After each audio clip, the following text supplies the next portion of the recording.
이제 우리 교회가 설립 45주년을 지나고 있잖아요. 그래서 어떤 교회가 되면 좋겠는가, 이것이 목사인 저의 주된 생각이고요. 그것을 여러분과 나누면서 같은 목표를 향해서 달려가고 싶은 마음이 오늘도 커서 종려 주일에 그에 맞는 설교로 여러분과 같이 만나면 좋겠지만, 그보다 더 이것이 의미가 있다 싶어서 함께 말씀을 나눠보려고 그럽니다. 여러분들도 나름대로 이 교회에 오실 때는 교회에 대한 바람들이 있으실 거 아니에요? 목사인 저도 마찬가지이듯이요. 이런 교회가 되면 좋겠다. 그래서 우리의 생각을 서로 공유하는 차원에서 본다면, 그것보다도 더 중요한 것은 주님께서 바라시는 교회는 어떤 교회일까, 주님이 원하시는 교회는 어떤 교회일까 하는 것들을 좀 더 깊이 생각을 해보게 됩니다.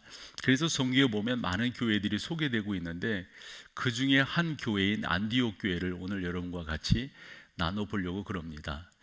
사실 이 안디옥 교회는 우리가 바라는 모습의 교회는 어찌 보면 아닐지도 몰라요. 왜냐하면 그 교회 안에는 환란이 있었고요, 또 핍박이 있었고요, 그 교회 가운데는 여러 가지 아픔들이 있었습니다. 함에도 불구하고 이 교회를 선정을 해서 오늘 묵상하고자 하는 데는, 안디옥 교회가 그 모든 환경들을 이겨내고 의미들을 담아서 좋은 믿음의 본이 되었기 때문에 이 안디옥 교회를 상고하는 겁니다. 사실 사도행전으로 본다면 2장에서 성령 강림이 있은 후 3장에서 나면서부터 장애를 가지고 있었던 사람이 고침을 받게 됩니다. 그 일로 인해서 많은 사람들의 시선이 제자들에게 집중이 돼요. 그때 제자들이 하는 말이, 왜 나를 쳐다보시냐고, 왜 우리를 쳐다보시냐고, 저가 저렇게 걷게 된 것은 당신들이 얼마 전에 죄 있다 십자가에 달려 죽게 한 그 예수가, 그리고 또 그분은 죽은 것으로 끝난 것이 아니라 사흘 만에 부활하셔서 저를 일으키셨다고. 그러니까 많은 사람들이 그에 따라 반향을 일으키게 되고 교회에 큰 의미를 담아서 교회당 안으로 들어오게 돼요. 그렇게 교회가 부흥하고 발전하게 될 때 그 모습을 눈여겨보기 싫었던 당시 기득권층인 이 사내들인 공회가 사도들을 핍박하기 시작합니다. 그것이 4장에 더더욱 나옵니다. 그때 베드로가 크게 설교를 하게 되죠. 그때 사람들이 회개 역사가 일어나요. 우리가 어찌하면 좋겠느냐, 베드로의 하는 말이, 너희가 회개하고 세례를 받으라. 그리하면, 그래서 많은 사람들이 회개하고 세례를 받는, 그래서 5,000명, 3,000명 이상 되는 사람들이 교회당 안으로 들어오게 됩니다. 그렇다고 핍박이 끝난 것은 아니에요. 사도행전 5장 뒷부분에 보면 사람들이 이 베드로와 요한과 야고보, 대표되는 이 예수님의 제자 3명을 크게 어렵게 하는데, 그 어렵게 하는 가운데서도 교회는 그렇게 생각을 했어요. 이건 마땅하다. 우리가 이런 고통을 받는 것, 이런 어려움을 겪는 것은 합당한 일이다.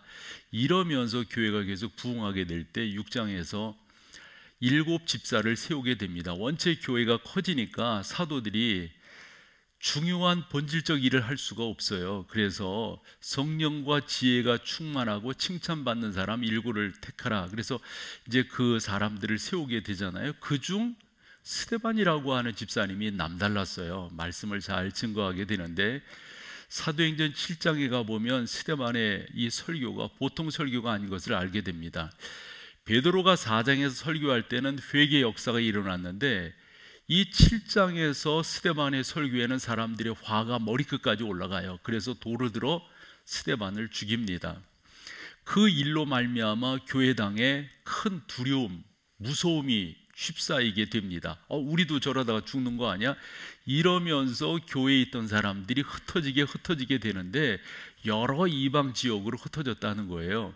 이렇게 흩어진 사람 중 몇 사람이 안디옥이라고 하는 곳에서 나름대로 교회를 개척하고 그곳에서 예배를 드리게 될 때 불길처럼 일어난다고 그러죠. 그 안디옥 교회가 그때 지도자가 없으니까 지도자를 보내달라고 예루살렘 교회에 청을 넣게 됩니다. 그때 예루살렘 교회가 파송한 사람이 바나바예요. 바나바가 그곳에서 1년여 동안 이렇게 목회를 하게 될 때 그 교회가 엄청나게 일어나거든요. 혼자 할 수 없어서 기도하던 중 다소에 있는 바울이 생각나죠. 그래서 바울을 초청해서 목회를 하게 됩니다. 그렇게 목회를 하게 될 때 얼마나 놀라운 역사가 일어나는지 몰라요. 그러면서 오늘 이제 13장으로 가서 성령 하나님께서 이 안디옥 교회에 명령하시는 그 장면이거든요. 그런데 이 안디옥 교회가 제가 지금 말씀드려도 이렇게 순풍에 돛단 듯 가는 그러한 모습은 아니었어요. 사도행전 11장 20절과 21절을 보면 그 안디옥 교회에 모인 구성원들, 그리고 13장 1절에 보면 구성원들의 특징을 우리가 여기서 볼 수가 있는데, 먼저 11장 20절에 보면 그 중에 구브로와 구레네 및 구레네 몇 사람이 안디옥에 이르러 헬라인에게도 말하여 주 예수를 전파한. 그래서 여러분들이 앞에 걸로요, 구브로, 그 다음에 구레네, 그 다음에 헬라인, 이런 어떤 특징들을 여러분들이 체크해 보시면은, 그 다음 21절로 가보세요. 주의 손이 그들과 함께 하심에 수많은 사람들이 믿고 주께 돌아왔다 하는 겁니다.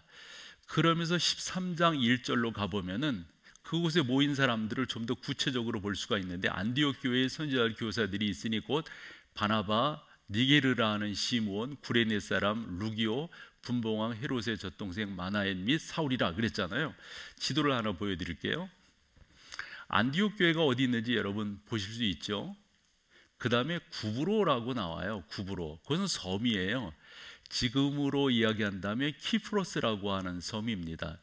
그 다음에 구레네라고 나오죠. 구레네는 어디 있습니까? 아프리카 북쪽에 있어요. 이집트 아마 북서쪽 이렇게 위치한다 볼 수가 있습니다. 이런 데 있는 사람들이 안디옥 교회에 모인 거예요. 그 다음에 다시금 아까 우리 13장 1절로 한번 가보시면은, 거기에 저기 루기오라고 하는 사람 있잖아요. 루기오, 구레네 사람 루기오. 그 다음에 시므온은 뭐라고 그랬습니까? 니게르라고 하는 말은 그 니그로라고 하는 영어 단어의 어원이거든요.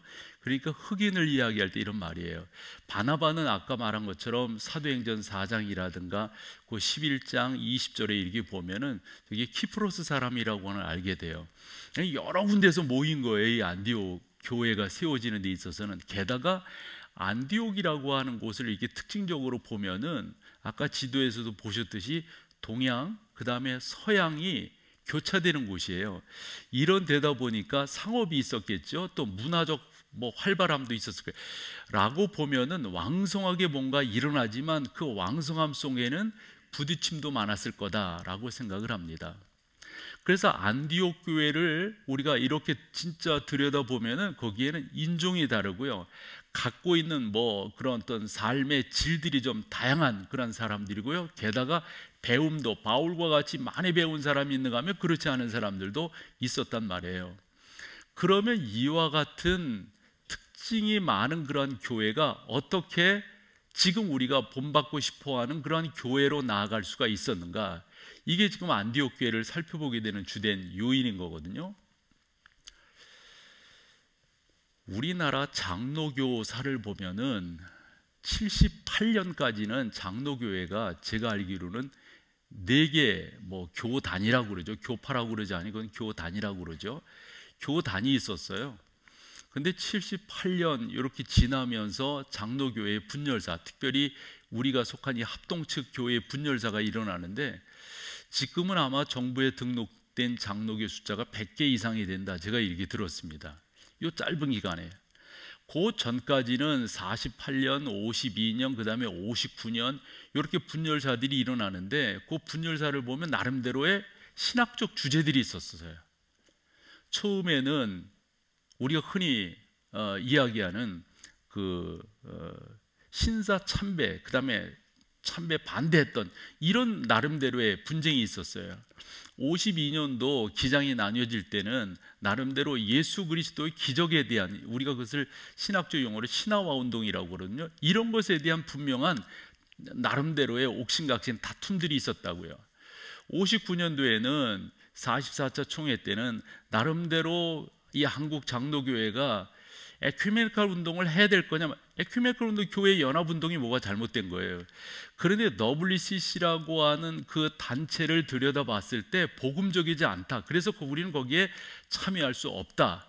그래도 교회가 참여해야 된다. 이런 나름대로 이슈들이 분명했었어요. 근데 말씀드린 것처럼 78년도가 지나면서 그런 이슈가 없어요. 죄송하지만 이건 정치적 싸움이고, 이건 지방세계 싸움이고, 이건 좀 더 교권적, 좀 더 뭐 그런 것들을 차지하려고 하는 그런 싸움들이 일어나게 된 것을 봅니다. 아니, 그거 하나 용납을 못하고, 그래서 저희와 같은 사람들이 지난 시간들을 이렇게 볼 때 참 교회가 이게 뭐 하는 건가, 이런 생각을 아니할 수가 없어요. 여러분, 그 조금 다른 것 때문에 교단이 이렇게 많이 생기고 교파가 이렇게 많이 생기고 그러는 지금의 우리의 모습인데, 안디옥 교회 같은 경우는 얼마나 다름이 많은지 몰라요. 그럼에도 불구하고 안디옥 교회는 하나가 되었단 말이에요. 뭘까요, 여러분? 뭘까요? 그건 섬김이었어요. 섬김. 안디옥 교회는 철저하게 있고 없고, 배웠고 안 배웠고, 피부색이 어떻고, 이런 것들을 다 초월해 가지고 철저하게 섬기는 모습이었다 하는 거죠. 우리 교회를 예를 들어 본다면, 우리 교회도 이렇게 지금 코로나 때문에 모임이 확실히 줄어들었지만은, 그 전에 이렇게 보면 교인들이 이렇게 많이 모일 때 보면 교단에 얼마나 다양성들이 우리 교회 안에 들어와 있는지 몰라요. 그렇죠. 있는 분도 또 그렇지 않은 분도 계시고, 배우고 뭐 여러 가지 차이가 많습니다. 그런 우리 교회라고 본다면 우리 교회야말로 어떻게 나가야 되겠는가? 그건 섬김으로 나가야 되는 거죠. 그렇지 않으면 이 차이를 우리가 극복해낼 수가 없어요. 우리나라로 이렇게 보면 19세기 말 20세기 초가 상당히 우리나라 입장에서 뭐 혼돈스러운 때였다고 하는 걸 알게 됩니다.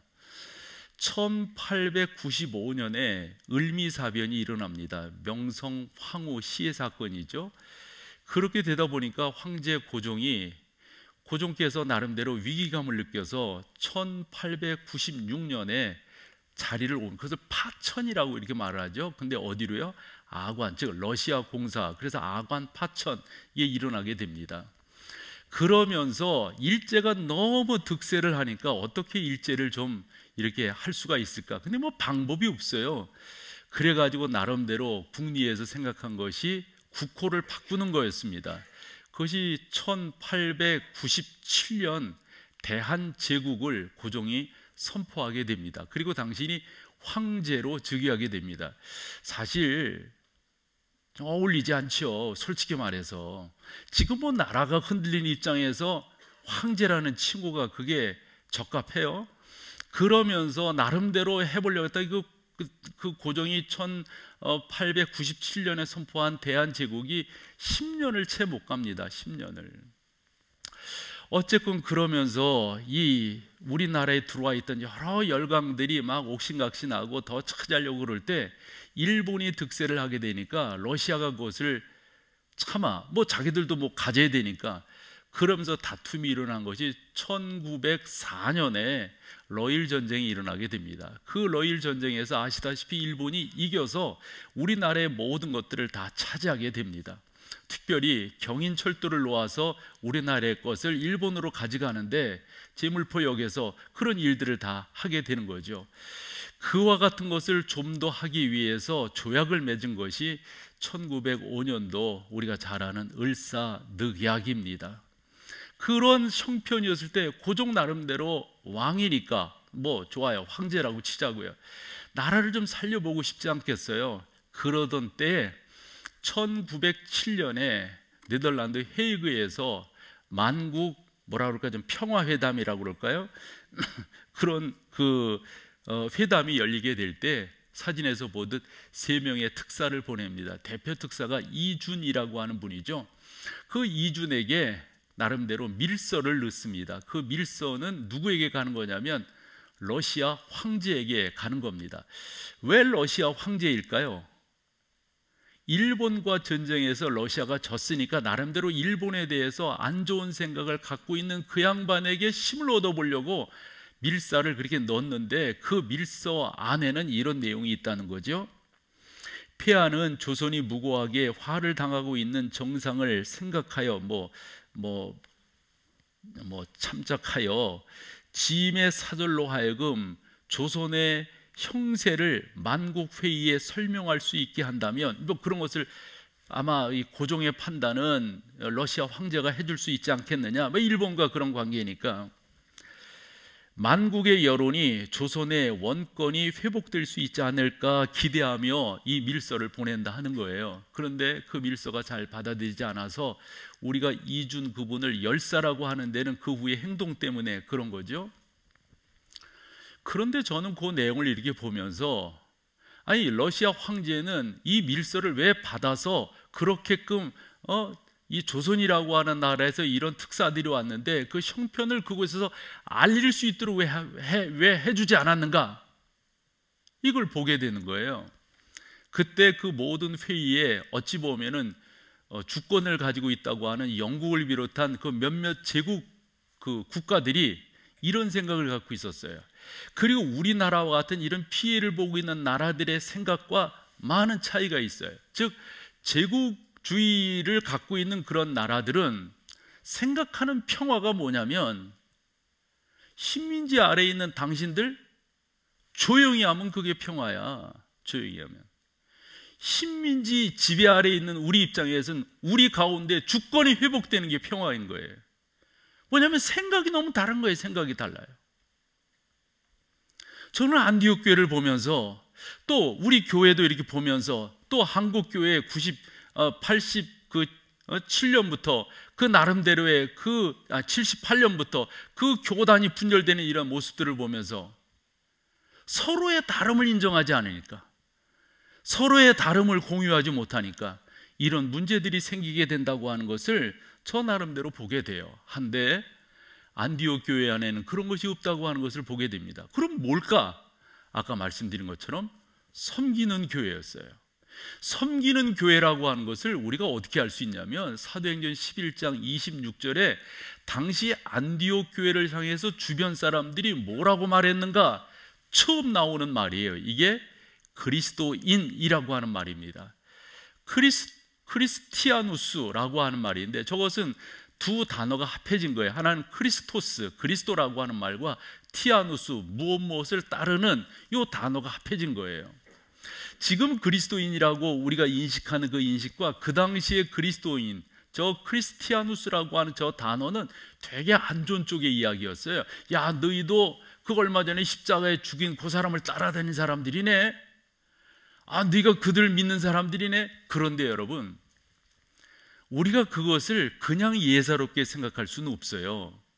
왜냐하면 요한복음 13장에 가보면 우리 주님께서 제자들과 함께 마지막 성찬을 하시고 나서 허리에 수건을 두르고 제자들의 발을 씻기는 그러한 예식을 행합니다. 그때 베드로가 펄쩍 뛰죠. 있을 수 없습니다. 제자가 스승의 발을 씻기고 종이 상전의 발을 씻기는 일은 있어도 반대로 행하는 일은, 그랬더니 우리 주님이 그럼 너 나랑 상관이 없다? 베드로의 대답이 뭐예요? 그러면 목욕시켜 주세요. 먼저 목욕한 자는 다 씻을 것이 없다. 그래서 이것을 우리가 원죄와 자범죄에 대한 구분으로 알고 있잖아요. 그렇게 우리 주님께서 세족식을 행하시고 난 다음에 요한복음 13장 12절 이하에 하신 말씀이 의미가 있어요. 그들의 발을 씻기신 후에 옷을 입으시고 다시 앉아 그들에게 이르시되 내가 이 일을 왜 했는 줄 아니? 이 이야기예요. 내가 너희에게 행한 것을 너희가 아느냐? 내가 이 일을 왜 했는 줄 아니? 그 다음 절, 너희가 나를 선생이라 또는 주라 하니 너희 말이 옳다. 내가 그렇다. 예, 그 다음 절, 내가 주와 또는 선생이 되어 너희 발을 씻었으니 너희도, 그 다음 중요하죠, 서로 발을 씻어주는 것이 옳으니라. 그럼 서로 발 씻는 그 자체가 지금 중요하다는 거예요. 그 단어가, 그 의미가 뭐냐 이거죠. 그 다음 절로 가보세요. 15절, 내가 너희에게 행한 것 같이 너희도 행하게 하여 본을 보였노라. 안디옥 교회가 우리 주님께서 살으셨던 그 삶을 그대로 살아서 사람들로 하여금 저 예수를 따르는 자들이네, 저 예수의 제자들, 이런 식의 별칭을 얻게 되었다 하는 거예요. 그러면 아까 말씀드린 것처럼 안디옥 교회는 어떤 모습으로 예수님을 따랐을까? 다른 거 없어요, 여러분. 섬겼어요. 수많은 갈등이 일어날 수 있는 조건을 그들이 많이 가지고 있었지만 그 갈등을 잠재우고 있는 사람은 없는 사람을, 없는 사람은 있는 사람을, 배운 사람과 안 배운 사람은 서로의 부족을 채워가면서 피부색이 어떻건 고향이 어떻건 간에 지금도 많은 교회들이 그런 식으로 갈라져 있잖아요. 죄송하지만 여러분들이 교회 안에 있으면서도 신앙생활하고 모임을 갖고 예를 들어 셀이라든가 목장 이런 모임을 할 때 여러분들이 어떻게 상대방에 대해서 인지하시고 상대방을 대접하시고 상대방을 인정해 주시느냐. 진짜 섬김이 있다면 우리 가운데 우리의 모임은 훨씬 더 달라질 거다 하는 거예요. 전 이런 생각까지 해봤어요. 차별금지법이 뭐가 필요하겠어요? 우리가 서로 섬기면서, 우리가 서로 인정하면서 서로 그렇게 해준다면 말입니다. 저는 우리 교회가 앞으로 어떤 모습의 교회가 되어야 할 건가, 나는 이게 참 중요하다고 생각해요. 나와 다름이 틀림이 아니고, 나와 다름이라고 하는 것이 간격, 거리를 둘 것이 아니고 서로의 부족을 채우는 입장이 되어져 간다면 이보다 더 좋은 곳은 없을 것이다 하는 겁니다. 저는 여러분들과 그렇게 주님의 교회를 이끌어가고 싶어요. 또 하나는 2절 한번 읽어볼까요? 주를 섬겨 금식할 때 성령이 이르시되 그랬어요. 여기 주를 섬긴다라고 하는 말을 저는 예배 이렇게 바꿔볼 수 있다고 봐요. 어쨌건 교회는요, 예배하는 교회가 되어야 합니다. 모이는 교회가 되어야 합니다. 특별히 요즘은 더더욱 이것을 강조하지 않을 수 없어요. 그렇게 할 때 어떤 면에 민감한 교회였냐면 주님의 음성, 성령의 음성을 듣기에 민감한 교회가 되었다. 특별히 안디옥 교회는 성령의 음성을 듣기 위해서 금식하는 교회였습니다. 사사기 17장 6절을 보면 그때 이스라엘의 왕이 없으므로 사람마다 자기 소견에 옳은 대로 행하였더라 그랬어요. 교회가 이런저런 문제가 생기고 다투는 이유가 어디 있을까요? 거룩한 공동체가 하나가 되지 못하는 이유가 어디 있을까요? 그건 다른 데 있지 않다고 봐요. 성령의 음성에 민감하지 않으니까 사람의 생각이, 사람의 주장들이 더 많아지는 것 아닐까요?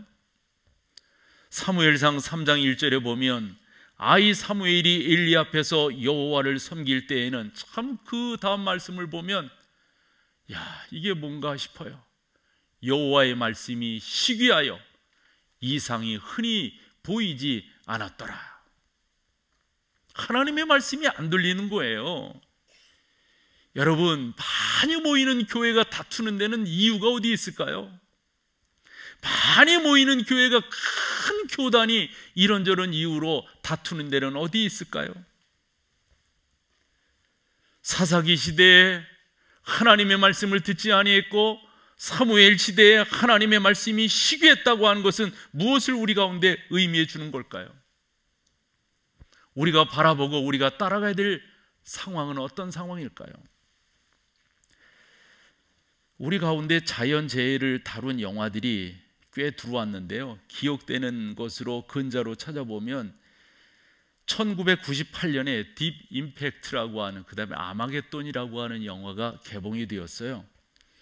2003년에는 코어, 2004년에는 투모로우라고 하는 영화가, 그리고 2020년에는 그린랜드라고 하는 영화가, 그리고 작년이에요, 2021년에 또 하나의 영화가 개봉이 되었는데, 포스터 보여줘 볼래요?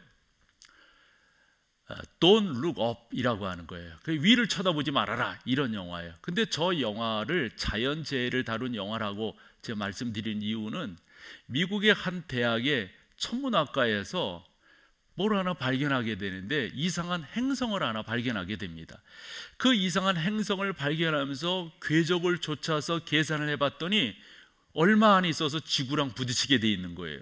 그러면 그 행성의 크기라든가 이 지구가 존재할 수가 없는 거예요. 그래서 이와 같은 사실을 여러 사람들에게 알립니다. 알렸을 때 그 소식을 들은 사람들마다 반응하는 반응이 달랐어요. 예를 들어서 대통령은 중간 선거 승리를 위해서 혜성을 이슈로 삼아가지고 자기가 대통령이 되어야 한다라는 나름대로 주장을 합니다. 또한 사업가는 이 혜성에 담긴 자원을 어떻게 더 많이 쓸 수 있을까 돈 버는 생각을 합니다. 언론은 이상하게 그것을 부각시켜서 사람들에게 이상한 쪽으로 생각하게 만듭니다. 네 번째로 위기를 직감한 부자가 있었어요. 그는 돈이 많으니까 저 혜성이 부딪히면 큰일 났겠다 싶어가지고 오래 살고 싶은 나머지 자기가 돈이 있는 사람이니까 냉동인간이 되어야겠다. 그리고 한참 후에 깨어나서 그때 살아야 되겠다 이런 생각을 합니다. 죽음이 눈앞에 왔는데 사람들마다 반응하는 게 다른 거예요. 그래서 그 영화의 제목이 위를 쳐다보지 말아라. Don't look up. 위를 쳐다보지 말아라. 우리 가운데 지금 영적인 문제들이 한두 개냔 말이에요. 이럴 때 우리가 해야 될 것이 뭘까요? 그저 우리의 주변만, 우리의 문제만 계속 바라보고 그것만 해결하고 그것만 관심 쓰면서 우리가 나가야 될까요? 이럴 때일수록 안디옥 교회가 금식하며 성령의 음성에 민감했듯 Don't look up이 아니라 Just look up. 지금이야말로 위를 쳐다보는 하나님의 놀라운 역사를 기대하는 그런 일들을 우리가 해야 될 거예요. 사도 요한에게 성령 하나님이 이렇게 말씀하세요. 내가 너한테 말씀을 줄 건데 소아시아 7교회에 이 말씀을 전해라. 주의 날에 내가 성령에 감동되어 내 뒤에서 나는 나팔 소리 같은 큰 음성을 들으니 이르되 내가 보는 것을 두루마리에 써서 에베소, 서머나, 버가모, 두아디라, 사데, 빌라델피아, 라오디게아 등 7교회에 보내라. 이렇게 말씀을 해요. 그러면서 요한계시록 2장에서 3장까지 그 7교회에 전하는 말씀들을 다 전하는데 그중 2장 7절에 보면 참 귀한 말씀을 우리가 보게 됩니다. 귀 있는 자는 성령이 교회들에게 하시는 말씀을 들을지어다. 그래요. 아니 여러분, 귀 있는 자의 이 귀는 어떤 귀를 말하는 거예요? 성령의 음성을 듣는 귀는 어떤 귀입니까? 우리의 눈으로 보이는 귀는 아니라고 하는 것 정도는 여러분들이 다 아실 거예요. 교회는 어떤 교회여야 될까요? 그저 죄송하지만 그런 걸 우리는 추구하지 않습니다. 혹여 여러분들이 생각하는 이상적인 교회가 있을 거예요? 목사도 생각하는 우리 교회는 이랬으면 좋겠다 나름대로 생각하는 교회가 있을 거예요? 우리가 생각하는 교회는 사람의 생각에 의해서 주어지고 정리되고 규정화되어지는 그러한 교회가 아니라 우리 주님이 원하시는 교회는 어떤 교회일까? 우리 주님이 세워가시는 교회는 어떤 교회일까? 저는 이 안디옥 교회가 너무 좋은 샘플이라고 생각해요. 너무 다양한 사람들이 모였지만 거기서 분쟁이 나타나지 않았어요. 이유는 간단해요. 섬김이 있었기 때문에. 그 교회가 나름대로 교회답게 세워져 갔던 것은 성령의 음성에 민감한 교회였기 때문입니다. 그저 우리의 삶에 우리의 현실만 바라보는 그러한 교회가 아니라 어떻게 성령의 음성을 들어야 될 것인가. 또 하나 교훈을 얻게 되는 게 3절에 나옵니다. 3절 같이 읽어보죠. 시작. 이에 금식하며 기도하고 두 사람에게 안수하여 보내. 여러분 여기서 두 사람은 누구를 말하는 거죠? 바나바와 바울입니다. 바울과 바나바. 그럼 바나바와 바울, 아까 11장을 설명을 드렸고 안디옥 교회가 그렇게 부흥하게 될 때 예루살렘에 정가를 넣어서 지도자를 파송해달라. 누가 파송된 거라고요? 바나바가. 혼자 하기가 힘들었어요. 교회가 커지니까 바울을 불러와서 교회가 크게 되었어요. 바나바와 바울은 안디옥 교회의 중요한 지도자입니다. 그런데 성령 하나님은 그들 가운데 두 사람에게 안수해서 그들을 선교사로 보내라는 거예요. 우리는 살다 보면 내 생각과 주님께서 주시는 마음이 부딪힐 때가 있어요. 저 지도자들을 보내면 어떻게 한단 말인가? 저분들에 의해서 이 교회가 잘 세워졌는데, 아니 저분들을 보내면 우리는 어찌 이런 생각들을 그들이 안 했을까요? 저는 충분히 했을 거라고 생각을 합니다. 말씀드린 것처럼 내 생각과 주님께서 원하시는 것이 부딪힐 때가 있다고요. 그때 주님의 교회, 주님이 원하시는 교회들은 어떠한 결정을 내렸는가? 이게 무엇보다도 중요합니다.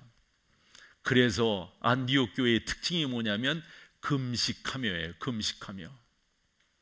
금식이라고 하는 말은 내 뜻을 관철시키기 위해서 하는 기도가 금식 기도가 아닌 거예요. 주님께서 원하는 마음을 나의 좁은 그릇을 넓혀서, 내가 생각하지 못하는 그 생각을 넓혀서 담겠다라고 하는 작심이, 작정이, 사모함이 금식 기도로 나아가게 되었던 거죠. 지난주일 설교를 하며 세 대지로 말씀을 드릴 때 세 번째 대지가 사도행전 12장에 제자들이 갇혔을 때, 아니 그 헤롯이라고 하는 그 못된 사람이 야고보를 죽였어요. 베드로도 죽이려고. 그때 예루살렘 교회는 이를 위하여 기도했다. 그를 위해서 기도했다. 우리는 천편일률적으로 그가 그렇게 되기를 위해서 기도했다라고 생각해요. 그래서 로데라고 하는, 그리고 나중에 예루살렘 그 교회가 베드로가 살아 돌아왔을 때 믿지 못하는 모습을 보면서, 아니 기도는 그렇게 해놓고 왜 믿지 못하는 거야? 이런 생각을 한다. 근데 저는 그것이 우리가 생각하는 잘못된 생각이다. 초대교회가 언제 그렇게 기도했다고 성경에 써 있느냐라고 말씀을 드리면서, 기도라고 하는 게 뭔가? 기도는 나의 생각을 깨트리는 거예요. 기도는 나의 생각을 내려놓는 거예요. 기도는 하나님께서 나에게 원하시는 것이 뭔지, 하나님은 지금 이 순간에 나에게 무엇을 원하고 계시, 그것이 좀 더 분명하게 깨달아지지 못할 때, 깨달아지지 않을 때 금식 기도하며 나아가게 되었던 거죠. 우리는 흔히 금식 기도하면 내 뜻을 좀 더 관철시키기 위해서 열심을 다해서, 정성을 다해서 기도하는 기도가 금식 기도다라고 생각하는데, 성경이 말씀하고 있는 교회들이 기도한 그 기도들을 보면은 전혀 다른 기도였다고 하는 사실을 알게 됩니다. 주님, 내 뜻은 이것이지만, 나는 이렇게 되기를 소망하지만 그러나 내 뜻대로 하지 마옵시고 아버지의 뜻대로 되기를 소망합니다. 우리 주님께서 얼마나 간절히 기도하셨는지 몰라요. 그 주님, 즉 아버지의 뜻을 받아들이는 것이 얼마나 힘들고 그 자체가 얼마나 우리 가운데 큰 일인가를 성경은 이렇게 설명을 하지요. 간절히 기도하시니 땀이 땅에 떨어지는 핏방울같이 되었더라. 어떻게 기도했기에 피가 떨어, 이렇게 단순하게 생각할 것이 아니라 나의 것을 내려놓고 아버지의 것을, 우리 주님의 것을 담는다고 하는 게 이게 쉬운 일이 아니라고 하는 것을 성경이 우리 가운데 보여주는 겁니다. 안디옥 교회가 우리 가운데 참 귀한 것은 걸어갈 때 순종함으로 나갔다고 하는 사실. 그래서 우리가 알잖아요. 그래서 바울과 바나바와 바울이 파송을 받아서 이제 그 전도 사역을 잘 감당하며 나가는 하나님의 사람이라고 하는 것을 우리가 알게 됩니다. 저는 여러분들과 그렇게 주님의 교회를 만들어가 보고 싶어요. 우리 나름대로 생각하는 생각에 나름대로의 모양들이 있다고요. 우리의 생각대로 만들지 말고요. 주님께서 원하시는 교회는 어떤 교회일까? 주님은 어떤 교회를 원하실까? 성경에 여러 모델들이 나오지만 안디옥 교회의 말로 작금의 우리들이 잘 되새겨야 될 교회가 아닌가? 섬김이 필요합니다. 나와 다른 것이 내가 거리를 두고 멀리할 그런 조건이 되는 것이 아니라고 하는 사실. 성령의 음성에 민감한 교회가 되는 것, 더 나아가서 그것을 순종할 줄 아는 것, 내 생각과 주님이 원하시는 것이 부딪힐 때, 그래요 여러분, 그때 기도하는 거예요. 그래서 나의 것을 관철시키려고 하는 기도가 아니라 그분의 것을 받아들이는 그러한 기도. 이래서 우리 교회가 45년 은혜 가운데 지나온 것 참 감사한 일인데 앞으로 더더욱 귀하게 주님의 교회로 세워져 가는, 그래서 목회하는 목사도 참 기쁘고 감사하고 보람이 되고 같이 신앙생활 하시는 여러분들에게도 큰 은혜가 되는 그런 귀한 믿음의 터전이 되기를 간절히 소망합니다. 자리에 일어나셔서 우리 마지막 찬양으로